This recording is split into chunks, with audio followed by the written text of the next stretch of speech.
Hai semua, aku Kania dan kali ini kita bakalan ngebahas salah satu sastrawan di Indonesia yaitu Leila S. Chudori. Siapa dia dan kenapa karyanya itu wajib banget membaca? Yuk kita bahas!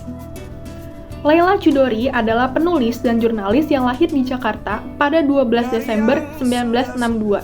Sejak remaja, Doi udah aktif nulis cerpen dan bahkan jadi jurnalis di Tempo. Karyanya dikenal dengan riset sejarah yang kuat dan narasi yang emosional. Gaya nulisnya benar-benar bikin kita seolah masuk dalam cerita loh. Nah, kalau kamu suka novel yang penuh sejarah, politik, dan emosi, kamu wajib banget baca karya-karya Leila Chudori. Ini beberapa yang paling terkenal. Yang pertama ada Pulang 2012. Novel ini tentang eksil politik Indonesia yang terpaksa hidup di Paris setelah tragedi 1965. Ceritanya menggabungkan romansa, keluarga, dan politik dengan sangat apik. Baca ini dijamin bakal bikin kamu mikir keras tentang sejarah bangsa loh. Yang kedua ada Laut Bercerita tahun 2017. Kalau novel ini bercerita tentang para aktivis yang diculik di era Orde Baru. Kisahnya menyayat hati, penuh kehilangan, tapi juga penting banget buat mengenang sejarah kelam Indonesia.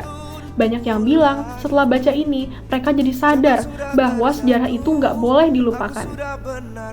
Yang ketiga ada 9 dari Nadira 2009. Kalau kamu lebih suka kisah personal, coba baca 9 dari Nadira. Novel ini mengangkat kisah seorang jurnalis perempuan yang harus menghadapi berbagai konflik dalam hidupnya, mulai dari pekerjaan sampai pencarian jati diri. Sangat relate buat banyak orang.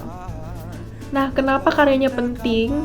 Karena Leila Chudori itu bukan cuma sekedar nulis novel, tapi juga mengajak kita melihat sejarah dari sudut pandang yang lebih personal dan emosional. Karya-karyanya bikin kita lebih peduli dengan masa lalu dan sadar bahwa ada banyak kisah yang harus tetap diingat. Jadi, buat kamu yang belum baca karya-karyanya Leila Chudori, buruan cari Pulang, Laut Bercerita, atau 9 dari Nadira. Kira-kira buku mana yang paling bikin kamu penasaran?